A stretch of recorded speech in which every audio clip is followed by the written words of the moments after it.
Boa noite a todos. Estamos aqui essa noite para a gente falar sobre matriz decisória na escolha do acesso venoso adequado.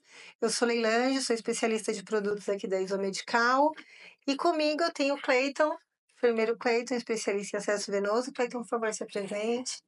Eu sou o Cleiton, atualmente trabalho numa rede privada que trabalho com terapia infusional desde 2019. Já tenho uma vida da enfermagem desde 2002. Auxiliar, técnico, enfermeiro e fui progredindo aí para chegar na terapia infusional. Hoje a gente vem falar sobre matriz decisória, mas a gente sabe que a matriz decisória é a chave para a gente ter um acesso venoso adequado na jornada de internação do nosso paciente. Bom, sabemos que a importância do acesso clínico durante a jornada de internação do nosso paciente é algo super importante, né? E se faz necessário escolher a forma correta desse dispositivo venoso, né? Para garantir aí um sucesso desse tratamento do nosso paciente. Então, o acesso venoso, ele permite a administração de fluidos, de medicamentos, né, coleta de exame de sangue, receber sangue e nutrientes. E também acaba trazendo a possibilidade de visualização de parâmetros vitais dos nossos pacientes. Então, ter um acesso adequado é essencial para a gente garantir uma resposta eficiente para o tratamento, especialmente em situações de emergência ou para pacientes graves, né? Além disso, um bom acesso venoso contribui para o conforto desse paciente durante a jornada e reduz complicações. Por isso é importante a gente ter aí uma matriz decisória bem firme, uma matriz decisória clara e que todo mundo possa utilizar ela de uma forma concisa. Então, durante o processo de jornada de internação do paciente, a gente sabe que a gente tem vários tipos de acessos venosos, né?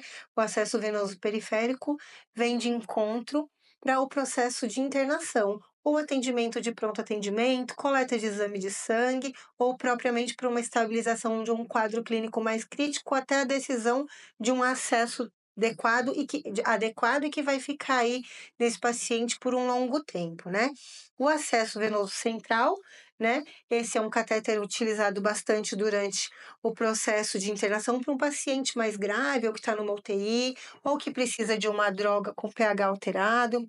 O Certo? paciente que não tem condições de acesso periférico, Não tem. onde é uma situação de emergência dentro de um pronto-socorro ou de uma UTI, centro cirúrgico, todo mundo tentou periférico, não conseguiu, vai para uma linha central, guiado por ultrassom, e aí a gente consegue prevenir o risco de complicações de pneumotórax também.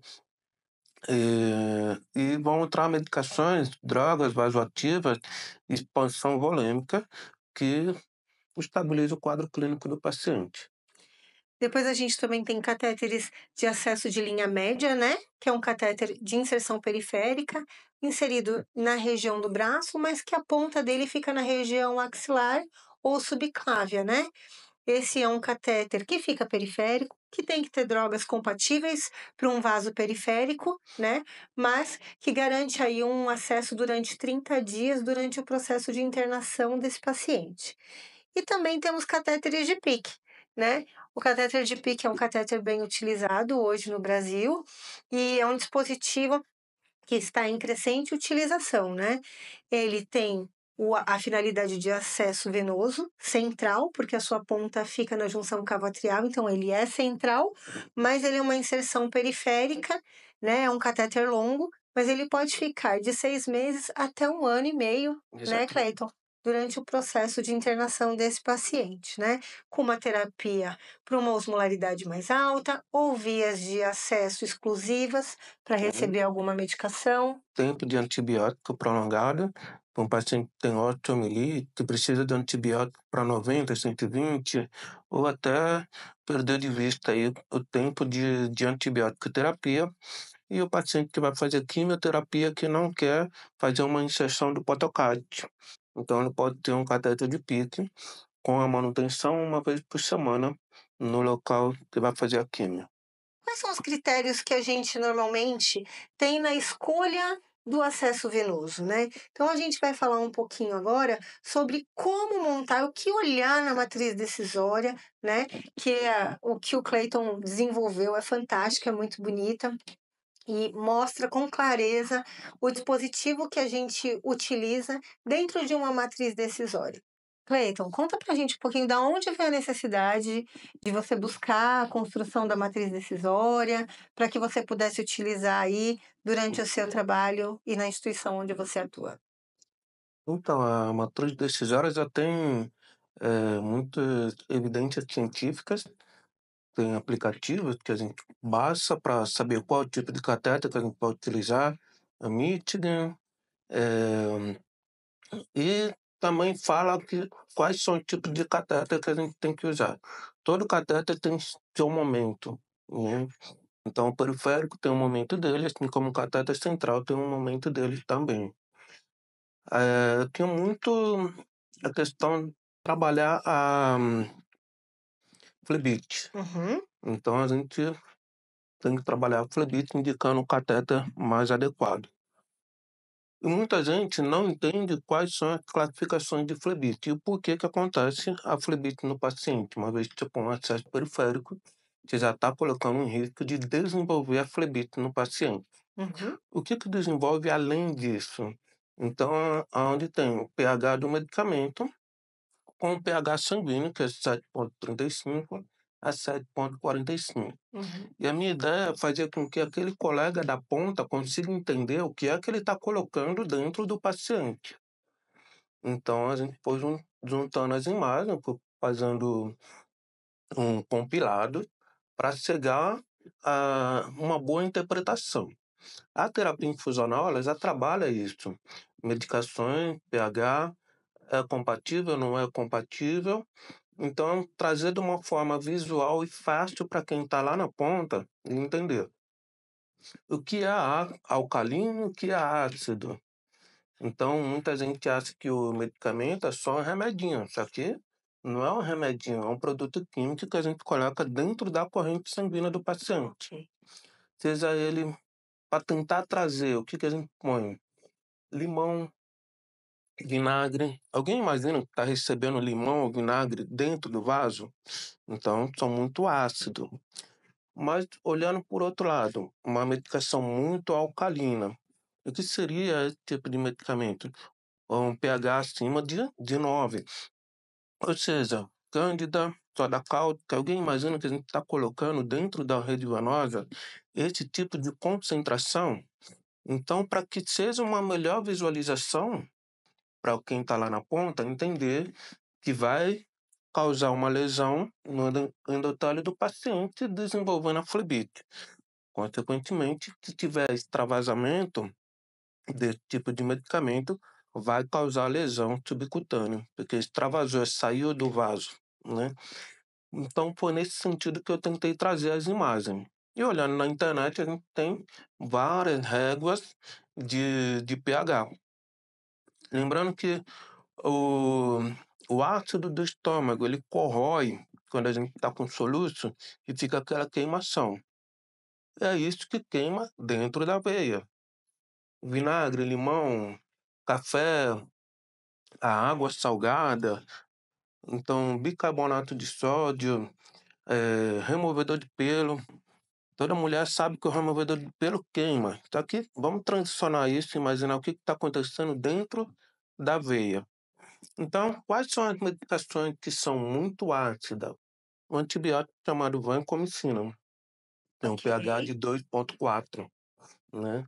Dobutamina. Algumas medicações podem começar na rede venosa e tem que transicionar para uma rede central. Então, vai imaginando, tá flebitando, tá complicando. O que eu posso fazer para evitar? O paciente precisa da medicação. Ele tem aquela terapia de 7 dias, 14 dias, 21 dias com antibiótico. Não vai adiantar a gente ficar funcionando o lado direito ou o lado esquerdo, vai aumentar a flebite. Então, esse já é um direcionamento para você escolher um cateter melhor, né? Vamos por cipro, que é medicação para infecção urinária. um pH de 3,3 a 3,9. Seria a mesma acidez de um suco de laranja. Então, a gente consegue imaginar que eu acabei de puncionar um paciente. E o paciente está sentindo dor, logo já vem a imaginação. O produto químico que eu estou colocando dentro da veia é o causador da dor que o paciente está te queixando, né? Ganciclovir, aciclovir, ele é muito ácido. Pantocal, um protetor gástrico também, eu faço sugestões para o colega médico transicionar para via oral, para que tenha menos medicamento na rede venosa que são agressivas. E aí vai juntando um compilado e se conseguir chegar nessa matriz decisória para fazer o É. direcionamento. Até porque o paciente não recebe uma medicação, né? Não, Ele recebe um monte de medicação durante o processo de internação. Então, a gente vai somando esses pHs dentro da rede venosa que acabam causando essa lesão e flebite, e aí a gente sabe que pode causar aí até perda de vaso, né? Num rompimento de vaso. Então, drogas que acabam exato, ocasionando causa até lesões, né? uma necrose Até no braço necrose do paciente. no braço do paciente. Então entra a questão de qual é o tipo do medicamento que vai ser compatível com a rede venosa. Se a gente pode transicionar para via oral ou que a gente pode pegar um outro tipo de medicamento que faça aquele mesmo planejamento que o paciente precisa.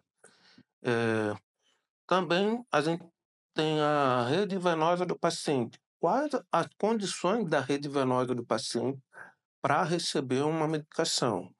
Muitas vezes o pessoal fala: "Ah, o paciente é novo, o paciente tem veia boa".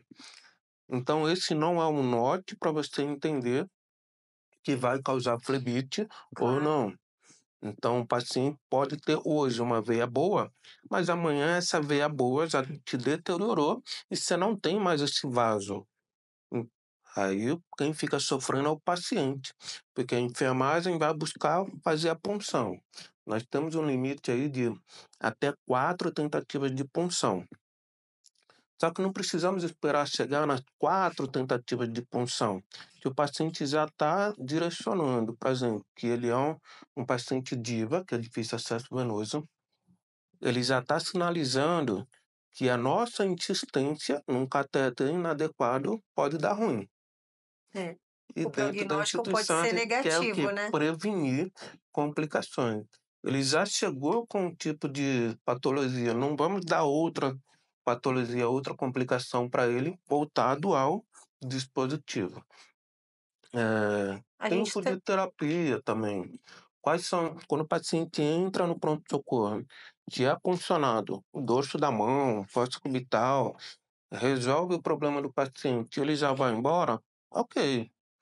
A gente não deixou de fazer o atendimento, mas o acesso periférico, catéter de linha média, catéter periférico longo, PIC, central, cada um tem o seu tempo de utilização. Então, o catéter periférico, linha média, catéter longo, tem até 30 dias, com medicações compatíveis. O catéter de PIC de 6 meses até 1 ano e meio, tem paciente que aguenta até mais tempo, desde que a gente tenha a manutenção adequada do catéter. Então, vai fazer quimioterapia, fazendo uma vez por semana a manutenção adequada, esse catéter vai durar todo o tempo da quimioterapia do paciente. E tem o catéter Photocard também, que é o sim. catéter que fica mais tempo, um prazo de validade maior, de até 5 anos de utilização do catéter. Diferente do PIC, é só a questão de como instalar. O catéter de PIC é beira-leito, o catéter Photocard ele precisa ir para o centro cirúrgico. Então a gente já avaliou as condições do paciente, se ele tem veia boa, se ele tem veia ruim, e quais são o tempo de terapia. E essa matriz decisória vai trazer para a gente o quê? O pH dos medicamentos, lembrando também que tem osmolaridade. Uma nutrição parenteral tem acima de 900 900 milimol. osmol. Ou seja, É pouco tempo de terapia? Sim, mas a gente pode preservar a saúde da veia do paciente. Com certeza. Fora também o diagnóstico clínico prévio que esse paciente tem, né. Então, se é Exatamente, um paciente mastectomizado ou que acaba utilizando aí um marca-passo, né, então também tem a indicação de um dispositivo adequado para o uso dele, né. Nem todo paciente pode acabar utilizando um PIC, porque muitas vezes acaba sendo um paciente mastectomizado de um lado, marca-passo do outro, então tem que ser um outro tipo de dispositivo. E exatamente, aí, dependendo da droga, tem que ser um central ou um catéter de linha média para poder a gente poder também fazer a medicação adequada e ele suportar esse processo. Então, o tempo de duração da medicação também é algo importante a gente exatamente, observar, né? O tempo desse tratamento que esse paciente vai ter. Então, droga, qualidade desse vaso que esse paciente tem, o uhum, diagnóstico clínico e o tempo de tratamento é algo que a gente observa bastante durante o período que esse paciente está internado conosco, para que essa jornada seja positiva, né? exatamente. Então, o tempo de duração, conta pra gente um pouquinho quais são o mínimo de duração de receber um antibiótico, normalmente quando o paciente está internado? O mínimo começa com 7 dias, o planejamento de antibiótico terapia. Mas se o paciente está internado, com os exames laboratoriais que vão fazendo, pode ser que tenha mais antibiótico, né.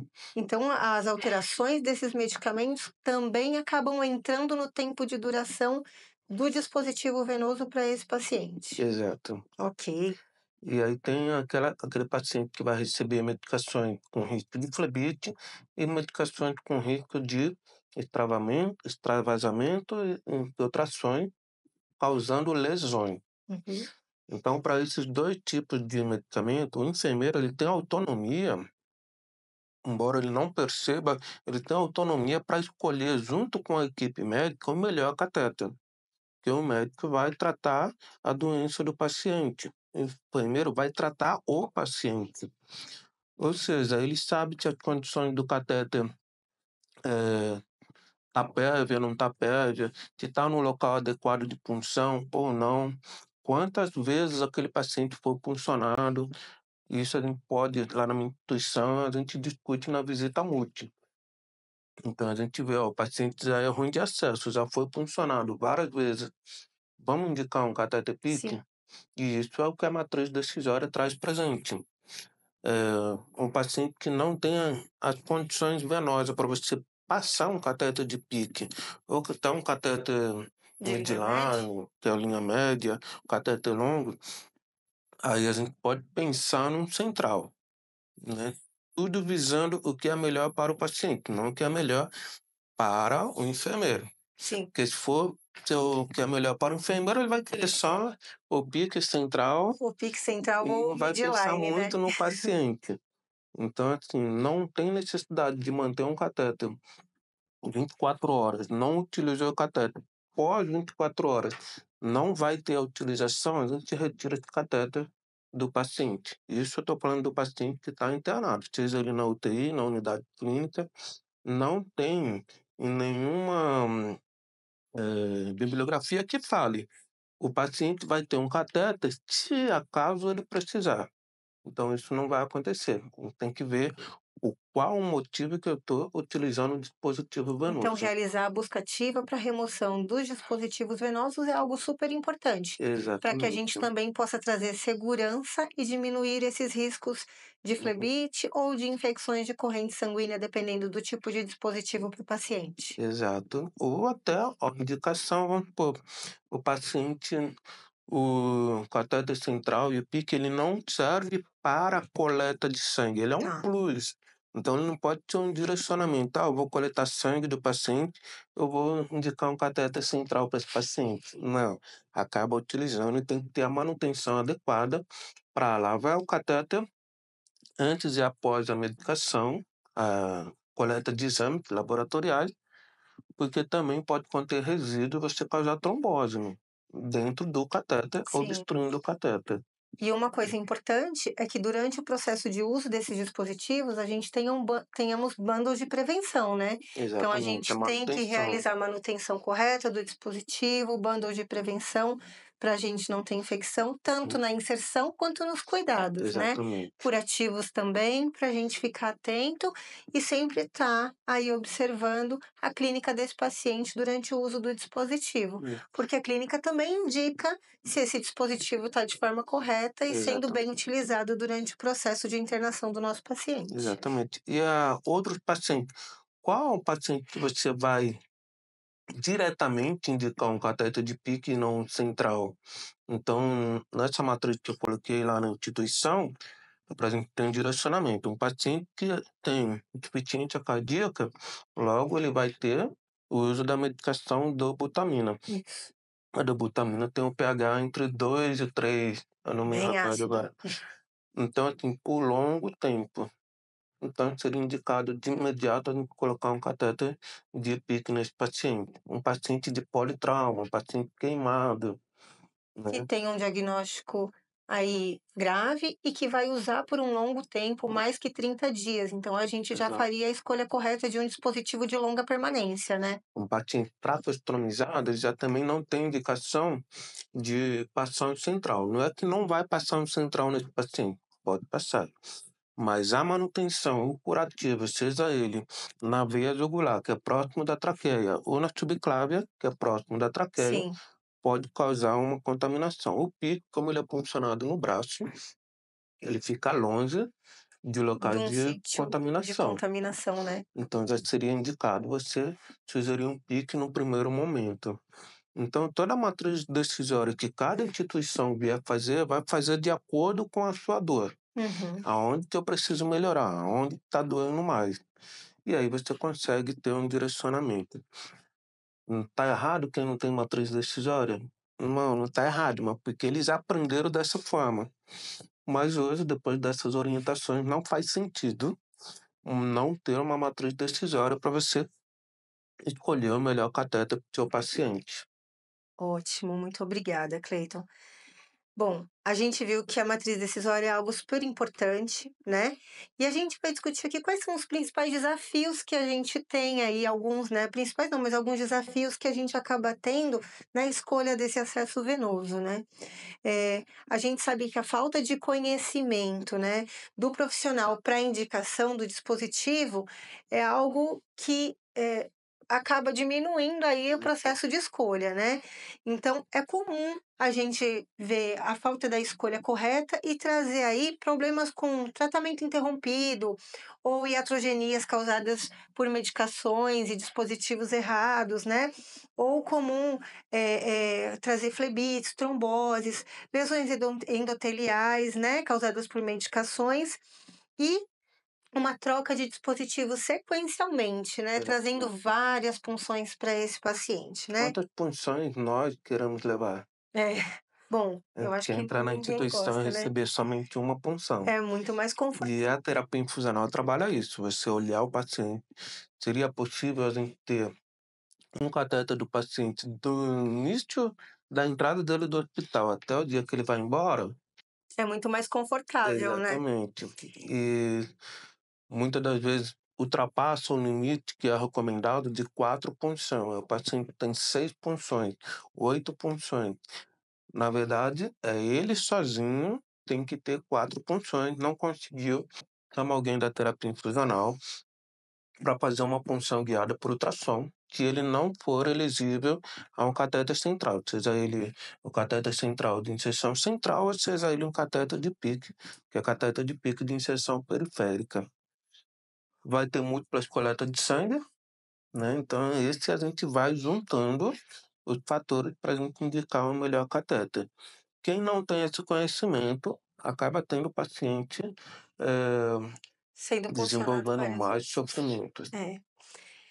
A gente também tem a falta de orientação para o paciente e para a família, né. Muitas vezes Uhum. o paciente e a família desconhece para que serve o Exatamente. dispositivo, então um dos desafios também é a falta de conhecimento do familiar, que quer que acaba removendo, né, o Uhum. dispositivo de forma rápida, mas que ele não entende o processo de tratamento que está nesse paciente, né. Muitas das vezes o paciente vai no pronto-socorro e é puncionado fascicubital. Quando chega no local de internação, a gente já tem um planejamento terapêutico para ele. Dentro das 48 horas, a gente já sabe o que que a gente vai Claro. fazer com ele. E a gente já sugere: "Vamos fazer a troca desse catéter para ter um catéter mais longo". E muitas das vezes ele não quer. "Não, não quero porque já tem esse". E aí cabe a nós explicar para ele quais são os riscos de manter um catéter no local que não é adequado, né.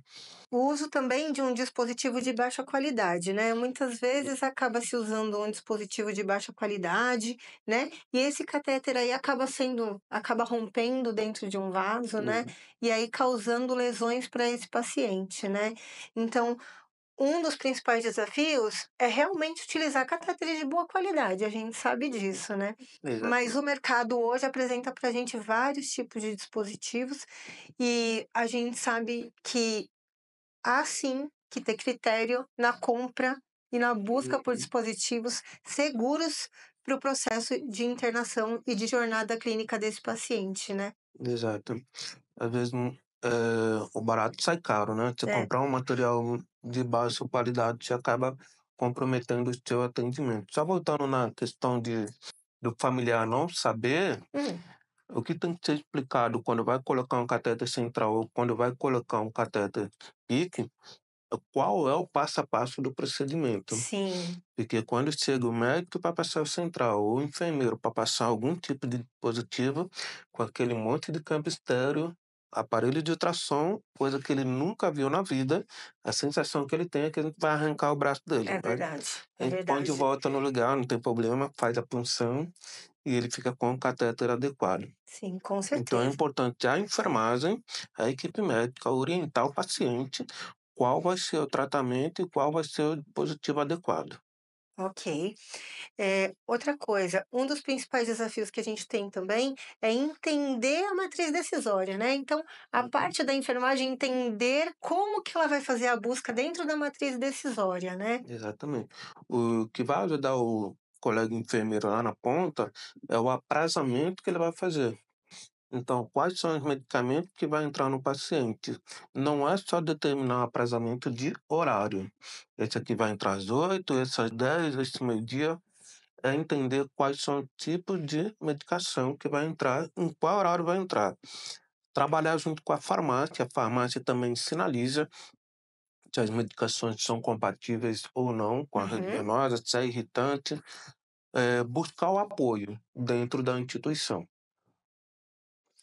E por último aí, entender os principais fatores, né. Vamos entender um pouquinho por que usar um catéter impregnado, né, um catéter com proteção, do que um catéter sem estar com proteção, né. Por que que a gente acaba utilizando, né. A gente sabe que hoje, para que a gente diminua aí riscos de infecções, nós temos que ter até 95% do bando de adesão para infecção de corrente sanguínea.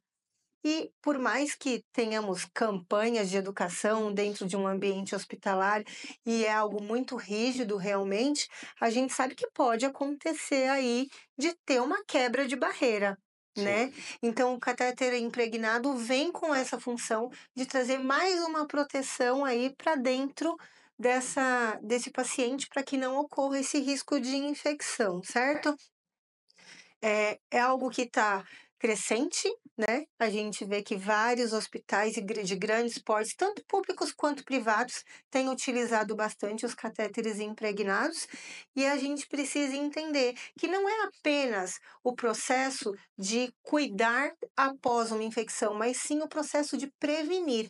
A gente tem que hoje trabalhar muito mais com a prevenção, que é uma das coisas que a matriz decisória faz, então a gente exato, previne o cuidado desse paciente, assim como o uso de um catéter como o AGB, que é um catéter impregnado que previne aí o risco de infecção, certo? certo. Esse cateter é uma novidade para mim também, porque não é o que eu utilizo, mas dá para pensar naquele paciente que já é um paciente colonizado, e aí pode reduzir o risco de infecção primária de corrente sanguínea. Muitas das vezes, o catéter que a gente invade o paciente, seja ele pique, seja ele o catéter central ou femoral, vai direcionar o que tem fora do paciente. O paciente está com febre, o paciente está apresentando alterações. Sempre é o catéter que é acusado. Afinal de Pode ser que contas, ele é seja ele, invasivo. pode ser que não seja, mas é uma novidade saber desse dispositivo para esse tipo de paciente. É para um paciente mais complexo realmente, né, a gente sabe disso, para prevenir infecção para um paciente que vai ter uma terapia mais prolongada num catéter central, mas a gente sabe também que para um paciente já colonizado diminui bastante aí o risco dele reinfectar o Isso. catéter, né, e manter esse processo de infecção continuamente. E aí isso também diminui os custos do hospital para o tratamento, porque tratar uma infecção de corrente sanguínea não é barato, né. Não. Pelo contrário, né, passa aí de R$ 50.000 É, fácil o tratamento, fora a diminuição de giro de leito e o custo para o hospital, porque convênios hoje em dia não pagam, né. Então, à medida que você tem aí infecção de corrente sanguínea, o convênio glosa parte da internação. porque ele passa a ficar mais tempo dentro do hospital, né. A ideia do paciente que entra no hospital é ir embora mais rápido possível. Então, quanto mais tempo de internação, maior o risco. Claro. Bom, a gente quer agradecer, agradeço você, Cleiton, por estar aqui essa noite com a gente, foi ótimo, Uhum. foi um bate-papo gostoso e tenho certeza que esclareceu para muita gente aí dúvidas de matriz decisória, o que observar e o que a gente pode fazer. Me coloco à disposição, né, para todo mundo que precisar Sim. e fique à vontade, né, eu agradeço muito de você estar aqui, fica à vontade para que se você precisar, a gente também está aqui do seu lado. Agradeço o seu apoio e o ter aceitado o convite de estar com a gente, né. Nós aqui da Isomedical, a gente quer realmente auxiliar e orientar os nossos clientes e entender melhor o uso de cada dispositivo, né. E também queremos, ajudar na possibilidade de uso dos nossos dispositivos na jornada aí de internação desse nosso paciente. Ok, eu que agradeço. Tá, precisar novamente da gente bater um papo, estou disponível aí para a gente desmembrar a terapia infusional, porque não seria a palavra certa desmembrar, mas desmitificar a indicação correta do catéter. Quem está ali na ponta tem medo do que você vai indicar. Só que a terapia infusional, ela pensa no paciente. Então, é bom para o paciente o que eu estou fazendo, e é isso que a gente tem que trabalhar. Depender de mim, pode me chamar que eu venho. Muito obrigada. E também queremos deixar a todos aí as portas abertas nos nossos canais de comunicação. Caso vocês tenham alguma pergunta, alguma dúvida, estamos aqui para respondê-los. Basta entrar em contato com a gente, que a gente está pronto para atendê-los.